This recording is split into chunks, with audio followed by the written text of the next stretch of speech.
Estimados amigos de este canal YouTube, estamos aquí nuevamente en una entrevista muy importante. Tuvimos la oportunidad hace ya unas semanas de escuchar al economista Renan Quispe, quien nos acompaña nuevamente en esta oportunidad y a quien agradecemos su generosidad de tiempo. Él es un experto en temas estadísticos, fue jefe del Instituto Nacional de Estadística e Informática, es profesor en estas materias. La vez pasada vimos, y tuvo mucho interés la entrevista entre ustedes, lo visionaron bastante, vimos el tema de la inflación. Hoy día vamos a ver el tema de la producción, la generación de la riqueza de un país a través de los datos últimos del Instituto Nacional de Estadística e Informática, es decir, de los últimos datos oficiales. Renan, ¿cómo estás? Muchas gracias por compartir tus conocimientos y tu experiencia con nosotros. También muchas gracias, Enrique, por la invitación. De verdad que es muy alentador que estés difundiendo este tipo de temas, incluyendo los que tú haces, porque me parece que es importante ilustrar al país en los últimos temas o políticos, sociales o económicos, como en este caso es. Y la verdad a mí me produce una gran satisfacción poder participar en esto, porque creo que el país debe conocer detrás de las cifras que hay, cómo se construyen esas cifras tan importantes de un líder, de un indicador líder como es el Producto Bruto Interno, ¿no? Correcto, y sin información disponible, oportuna y de calidad, no hay forma de tomar buenas decisiones políticas. Sé que vas a compartir algunos cuadros. Adelante, por favor. Sí, efectivamente. Así como la inflación, un indicador líder de la parte económica es precisamente el Producto Bruto Interno. Todos los agentes económicos, los empresarios en particular, el Estado también, los hogares también, los investigadores siempre le echan vista mensualmente a este indicador que nos marca la tendencia de la economía en general, ¿no? La última información que existe disponible del INEGI es precisamente del mes de noviembre, se lanza más o menos el 15 de enero, es esta cifra, el próximo 15 será la siguiente. Y aquí, ¿por qué hemos querido mostrar? Renan, discúlpame, estamos viendo en la página una señal de Zoom, no estamos viendo el cuadro, tal vez lo puedes poner. Ya, ok, vamos a ver, perdón. Ya, a ver. Hay que poner el cuadro, se estaba mostrando hace un momento. ¿Ahora sí? Ahora sí, perfecto. Ya, ok, muchas gracias. Mira, entonces, ¿qué estamos apreciando? Digamos, esta lámina es la más importante que publica el INEGI cada 30 días. Y esta es la última. Aquí nos muestra el comportamiento precisamente del Producto Bruto Interno, que el INEGI le llama ahora Producción Nacional, pero prácticamente son como si fueran hermanos siameses, ¿no? ¿Qué vemos aquí, por ejemplo? En primer lugar, quería mencionar que este indicador líder, cómo se construye, que aquí lo importante es qué hay detrás de la cifra, detrás de cámaras, pero de la cifra estadística del Producto Bruto Interno. En primer lugar, se requiere conocer que esto se inicia con un año base. Para hacer todo este seguimiento mensual de toda la, digamos, la batería de investigadores en estadística en todos los sectores, se requiere que haya un año base. El año base que se eligió en esa oportunidad, la que está vigente hasta ahora, es del año 2007. Y en este año base, ¿qué es lo más importante que queda desde el año base hasta que cambien las aguas nuevas? En primer lugar, queda la importancia del Producto Bruto Interno. Es importancia de cada actividad económica que se puede apreciar en la columna de ponderación que ustedes están observando en este momento. Esa ponderación nos dice el sector agricultura pesa 6% del total del Producto Bruto Interno, es decir, va a incidir en un 6% el comportamiento de la agricultura. La minería, 14.36%, eso es lo que pesaba en el año 2007.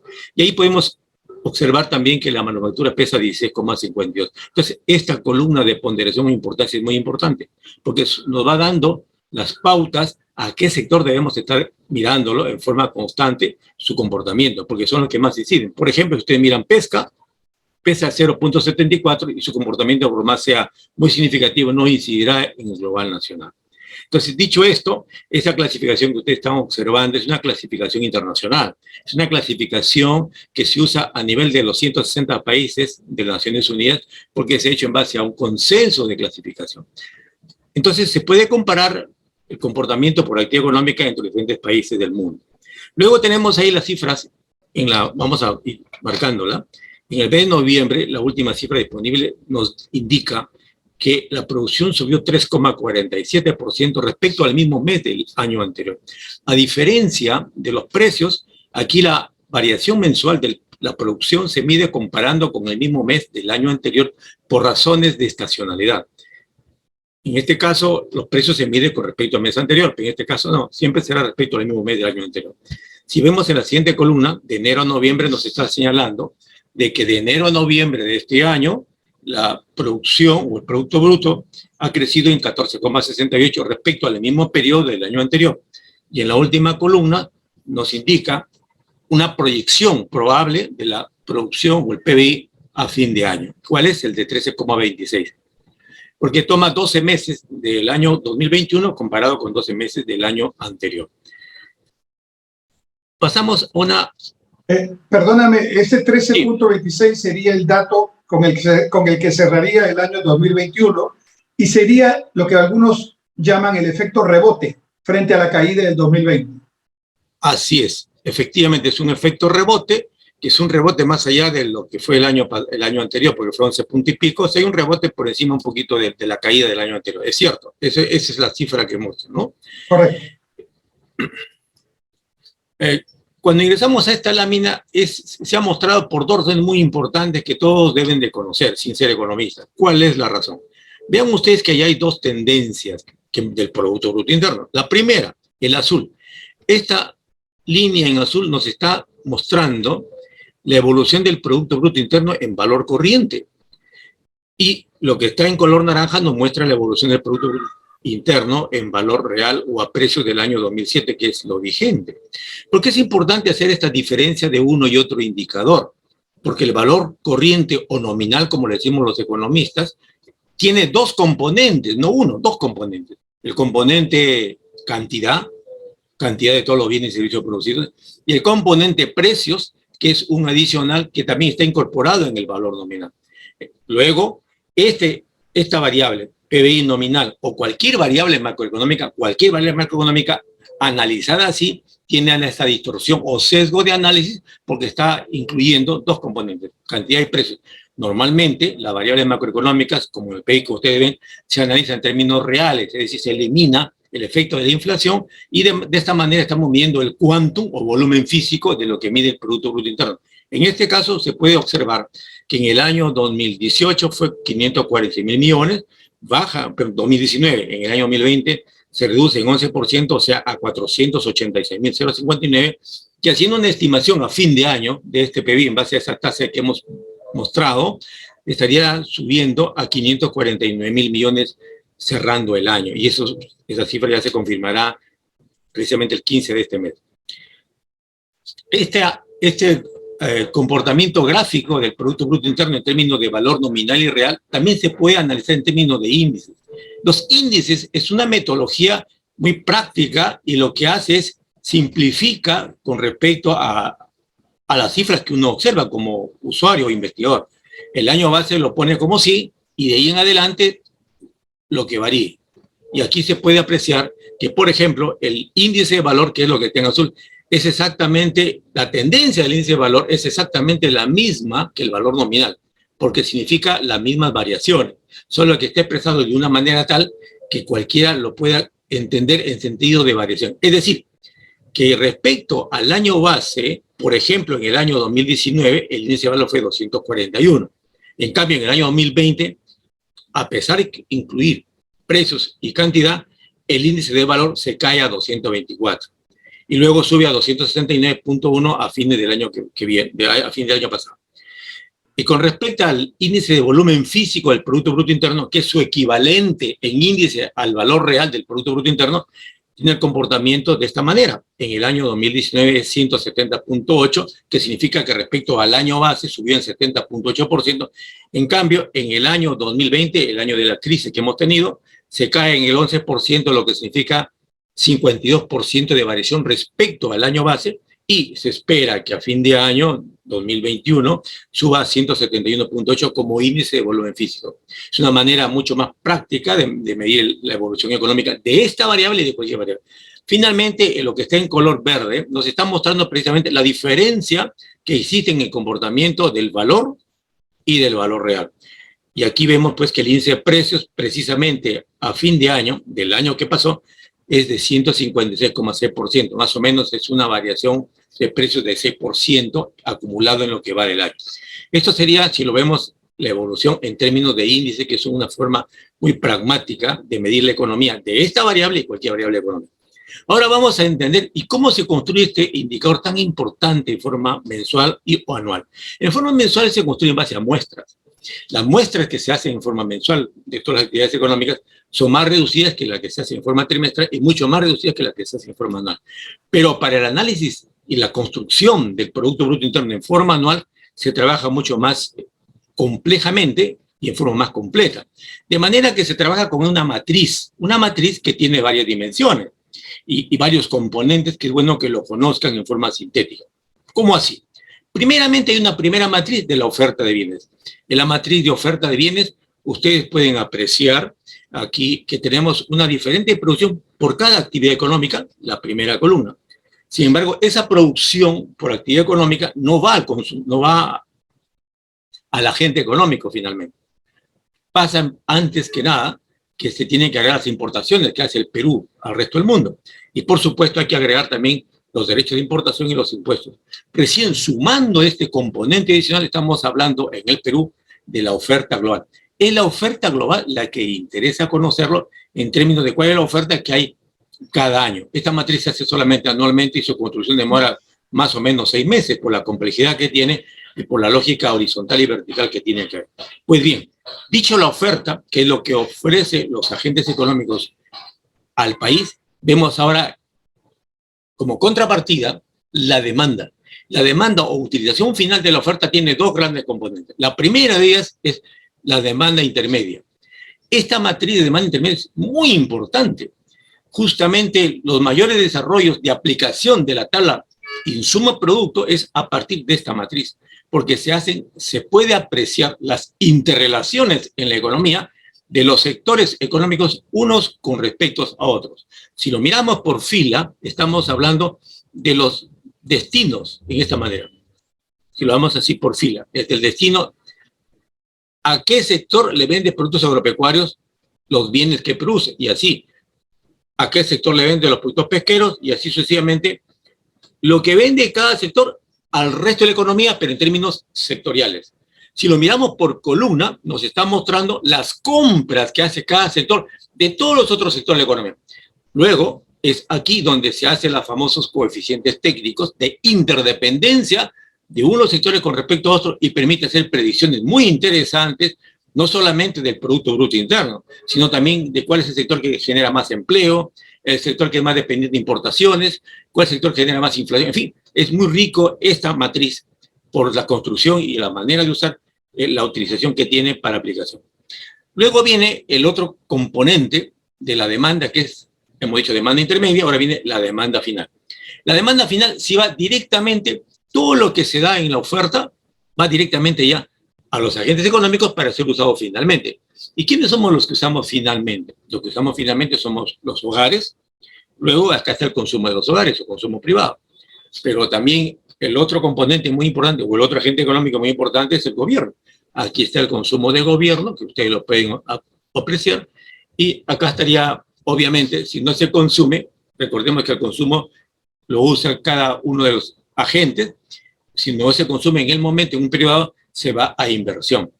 Ergo, que la inversión quiere decir que lo que se vende ahí es para que se use en varios periodos. Finalmente, si no se consume en el Perú o no se invierte, la diferencia va a ser vendido al exterior, o sea, las exportaciones, ¿no? Entonces, por cada uno de los productos podemos ubicar cuál es el destino en consumo privado, de gobierno, inversión o exportación. Es ahí la riqueza de esto. Por supuesto que la última columna me está indicando la demanda final por cada uno de ellos.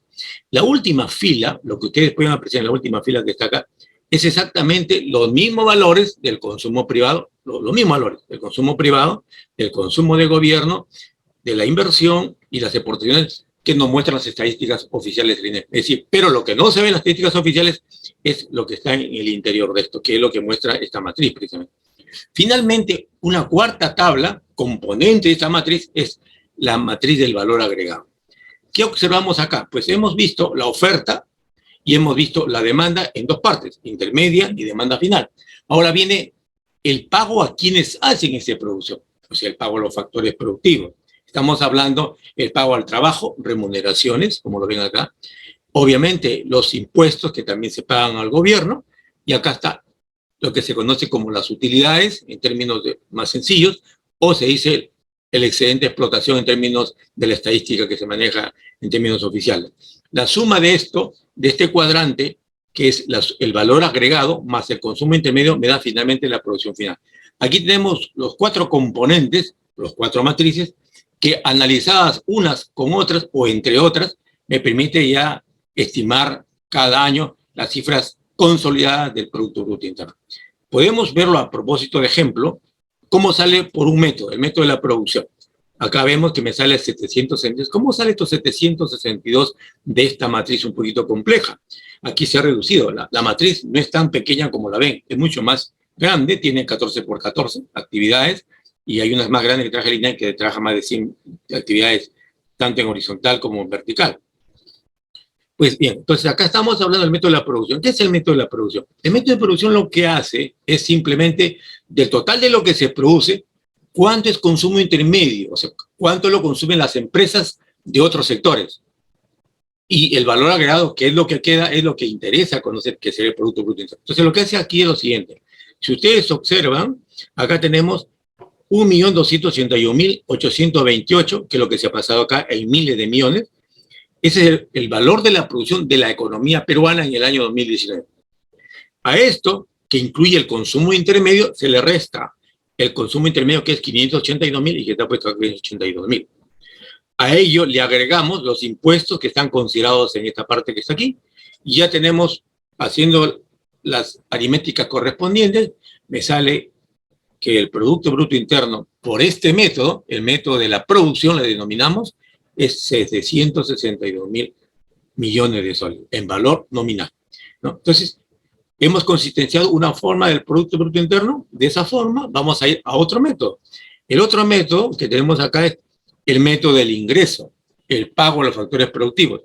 En este método lo que se usa es prácticamente esas variables que estoy marcando ahorita acá, que marco con el mouse, y que está expresada con mayor claridad aquí. Remuneraciones, 238, que hago con el mouse acá. Los impuestos a la producción, 5, está redondeado. El excedente de explotación, que es 455, que es esto. Luego viene acá, esto es a los impuestos, que es 63, que está por acá, la suma de esto que está acá. También me salen los 762. ¿Qué estamos haciendo aquí? Estamos consistenciando de dos formas diferentes que el Producto Bruto Interno en el año 2019 fue 762 en valor nominal. ¿Qué es lo que está faltando, Enrique? Aquí está faltando también la última forma de medir el Producto Bruto Interno, que es por el gasto. Acá tú puedes ver, por ejemplo, que el Producto Bruto Interno es la suma del consumo privado. Estamos viendo esto que está aquí, ¿no? El consumo privado más el consumo de gobierno, más la inversión, más las exportaciones, menos las importaciones que están por acá. La suma aritmética de esto me da también los 762. Entonces quiere decir que esta matriz es muy rica, no solamente para hacer un análisis intersectorial, sino también para poder consistenciar la cifra del Producto Interno. Esto es una manera muy sintética, pero sin embargo, esta es la primera y más importante aplicación. Pero al interior de la matriz, Enrique, hay muchas interrelaciones que la vamos a mostrar a continuación en la siguiente lámina. Por ejemplo, en esta lámina, ¿qué podemos ver? Tomando en cuenta solamente la parte de arriba, en forma sintética, la oferta de bienes. Tú puedes ver acá, por ejemplo, un poco más agrandado, acá están los bienes y servicios que se producen, los 14 bienes que se producen, y acá tenemos la producción nacional por cada uno de ellos, y las importaciones por cada uno de ellos, y tenemos finalmente los impuestos por cada uno de ellos para analizar qué producción genera más impuestos. Finalmente tenemos la oferta total, que es igual a la demanda total. Pues bien mencionado que la oferta total igual a la demanda total corresponde la demanda final y la demanda intermedia. Entonces, es una equivalencia, es lo que se ha puesto en el lado derecho. ¿Qué observamos acá? Que precisamente del total de la oferta de los productos agropecuarios, que fue de 98.000, 153, 50.000 fue demandado por los otros sectores económicos. Y 47.000 fue directamente a la demanda final, o sea, al público, al gobierno, o a inversión, o a exportaciones, ¿no? Y así por cada sector podríamos ir analizando el destino por cada bien y servicio. Vean un detalle muy interesante. Acá dice bienes y servicios, no dice sectores. Pero acá no se muestra, pero al interior es muy parecido la producción del sector como la producción de servicios, que no es el momento de explicarlo, pero yo le digo sector, ¿no? Casi como sector económico. Entonces, seguimos con la analogía de qué sector. Entonces tenemos que el sector pesquero, por ejemplo, es el que menos viste menos producción, por lo tanto menos oferta total, y así la demanda intermedia, por supuesto, es menor. Aquí podemos observar que el más importante sector es el manufacturero, que tiene 280.000 de producción nacional. Incorporando las importaciones y los impuestos, me sale 534.904. Y el destino de esta oferta global de la manufactura es 246.000 para demanda intermedia y 288.000 para demanda final, ¿no? Entonces, la columna de exportaciones se ha puesto, ¿y con qué finalidad? Que esta matriz permite hacer un análisis de la brecha con el exterior por cada sector. Yo puedo hacer un análisis de la brecha con el sector por cada sector, por el sector agropecuario, pesquero, minero, de manera que aquí llego a la conclusión siguiente, que el sector minero tiene obviamente un saldo muy positivo de 73.936 millones de soles, un saldo negativo en productos manufacturados de 67.572. Recordemos que aquí el sector manufacturero, cuando se compra, estamos hablando bienes de consumo importados, bienes intermedios importados y bienes de capital importado en lo que respecta a la manufactura. Por eso es que es el más importante el sector o productos que nosotros compramos del exterior y es donde se da la más significativa brecha de comercio exterior. Y así podemos hacerlo por cada uno de ellos, de manera que esa es la riqueza del análisis solamente de la parte superior de la matriz. Si analizamos esta última matriz, tiene justamente, aquí se ha abierto totalmente la matriz más importante de relaciones intersectoriales, ¿no? Los famosos coeficientes técnicos que mucho se menciona y que se usa para la planificación hacia futuro, ¿no? En términos de proyecciones del Producto Bruto Interno, nos muestra por cada sector, nos muestra cuáles los costos, para llamarlo de manera más simple, nos muestra los costos de la producción, ¿no? En porcentaje. Por cada 100 que se produce, el sector agropecuario, por ejemplo, compra del resto de las actividades económicas el 29%. Y de pesca, el 33%. Manufactura, vemos que es el que compra 65%. Esto tiene un sentido muy importante para el análisis económico. Nos indica que manufactura tiene un encadenamiento hacia atrás muy importante, genera mucho demanda de casi todos los sectores, como lo pueden ver, lo podemos ver acá, mira, acá lo podemos ver, manufactura, agropecuario, 12,9%, el mismo sector, 32,5%, es decir, ese es el sector que tiene un encadenamiento no solamente hacia atrás, cuando uno mira en forma de columna, es su encadenamiento hacia atrás, pero si uno lo mira en forma de fila, es su encadenamiento hacia adelante. O sea, también vemos que el sector manufactura le vende a casi todos los sectores. Y lo importante no es que uno ve el encadenamiento, sino el porcentaje de ese encadenamiento, la interdependencia de manufactura, como manufactura le venden 11% a la agricultura, 24% a pescas, en sí. Y ahí la importancia que tiene esta matriz de demanda intermedia o de coeficientes técnicos que se han puesto de esa manera, ¿no? De manera que podemos, en forma sintética, decir cuáles son los sectores más dependientes en términos de coeficientes técnicos. La manufactura con 65%. En segundo lugar, transportes con 56%. Tenemos acá telecomunicaciones con 61% de los otros sectores. Bueno. ¿Y cuál es el sector menos dependiente de los otros sectores? ¿Cuáles son? Tenemos acá el sector servicios, 25%. Y eso se explica. ¿Por qué? Recordemos que el sector servicios es prácticamente mano de obra, valor agregado. Por eso que es menos insumos que utilizan. Lo mismo pasa con los sectores primarios. A la agricultura, 29%, y acá tenemos la pesca, 36%. Está asociado a la actividad primaria de estos sectores, en el caso de servicios, a la intensidad de la mano de obra. Y ahí la importancia de las relaciones de los coeficientes técnicos que se han mostrado, ¿no? Y acá también se puede ver el porcentaje de utilidades. Sin embargo, estas utilidades tienen un sesgo del consumo de capital fijo que queda como referencia y casi no se utiliza. Quizás lo importante está cuánto es el coeficiente de remuneraciones que eso sí interesa, ¿no? Acá ven, por ejemplo, la Administración Pública y Defensa, a propósito, o sea, el sector público, el sector gobierno, el valor agregado o remuneraciones pesa el 50% del total de su producción, ¿no? Precisamente porque el sector público está compuesto fundamentalmente por personal, ¿no? Cerca de 1 millón de personas. Pues bien, entonces, si nosotros seguimos bajando acá, vamos a ver el empleo. Esta penúltima fila nos muestra el empleo. Tú puedes observar, Enrique, que las cifras de empleo que están acá en miles, comparado con la producción, nos genera una productividad. O sea que también esta matriz me permite analizar la productividad de cada sector. Entonces aquí podemos decir, ¿cuál es el sector que tiene más alta productividad? Precisamente electricidad, gas y agua, 320.723 en el año 2019. Ese sector con mayor productividad. ¿Qué significa mayor productividad? Quiere decir que cada persona que trabajaba en este sector de electricidad tenía por persona 320.723 de producto. En segundo lugar está la minería con 290.476. Por supuesto, detrás de todo esto hay toda una explicación que son los sectores más tecnificados. Por eso que cuando analizamos la productividad en agricultura, que es intensivo en mano de obra, es de 11.338. Estas cifras son anuales, ¿no? Lo que estamos viendo es a nivel anual. Y así podremos analizar finalmente esta lámina, que vamos a ver. Aquí analizamos ahora la misma estructura, pero cambiando de matriz. Nuevamente subimos a la parte superior, y aquí podemos ver cuál es el sector que tiene mayor producción como componente. Es justamente el sector manufactura, como producción 22%, en segundo lugar otros servicios, en tercer lugar está comercio con 10%. Y si nos vamos, ¿cuál es el sector que aporta más en impuestos en lo que respecta a la oferta de bienes? Es manufactura con 58%, y cuando vamos a la oferta total, ¿cuál es el sector que da mayor oferta total? La manufactura con 35%, ¿no? Y si pasamos a la demanda intermedia, sigue siendo manufactura. Aquí se nota con mucha claridad la importancia que tiene el sector manufactura en su interrelación con toda la economía, ¿no?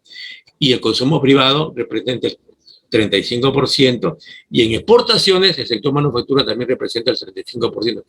¿Qué es lo interesante? Que ese 35% está muy cercano al 46% del sector minero.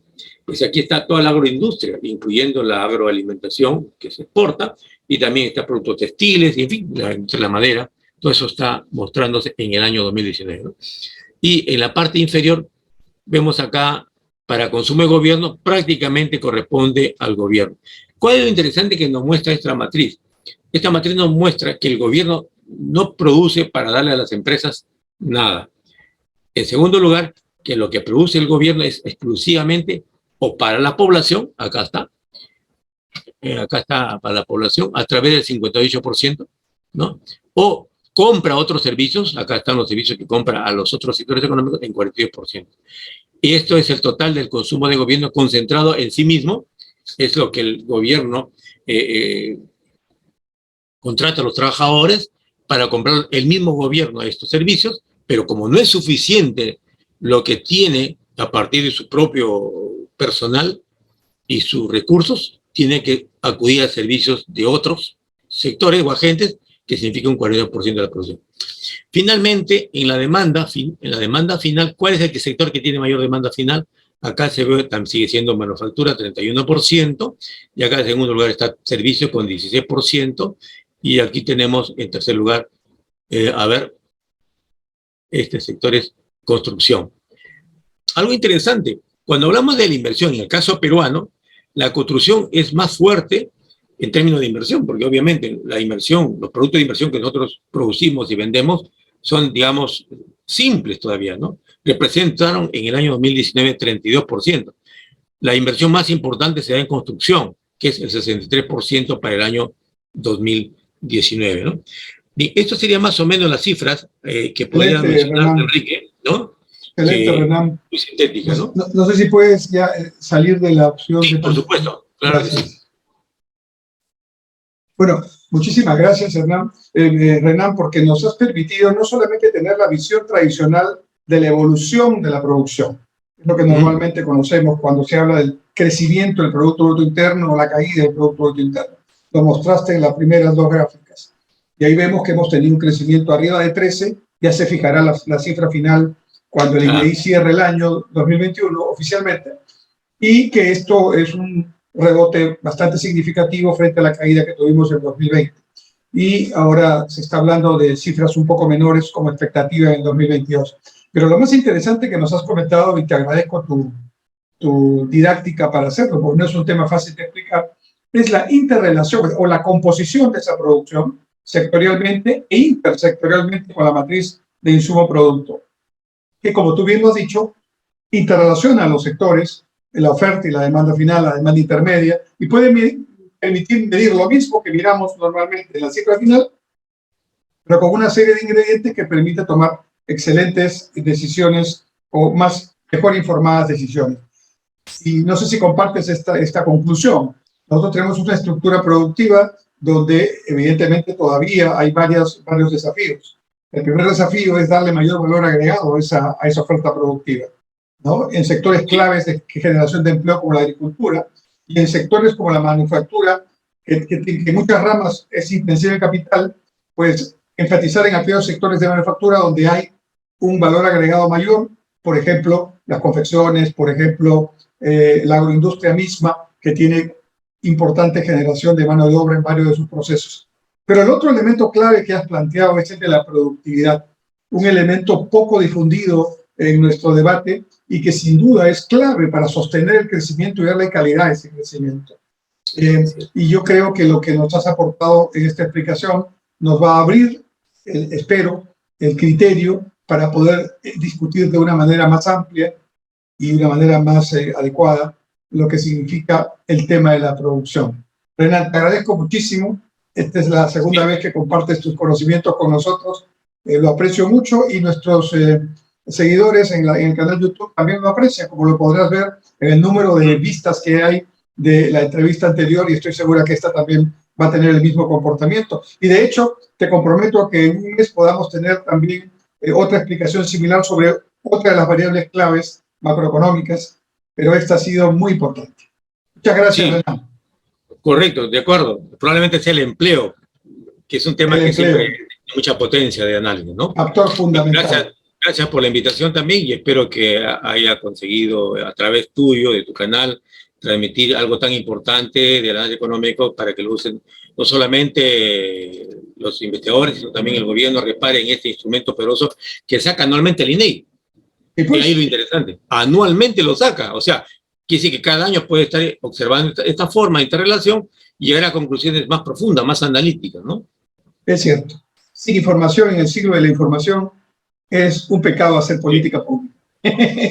Y teniendo al INEI en esa tarea y a personas como tú. Correcto. Gracias, Renan. Hasta otro momento. Gracias también. Muchas gracias. Un abrazo. Bien, hasta luego. Gracias también. Gracias, Renan.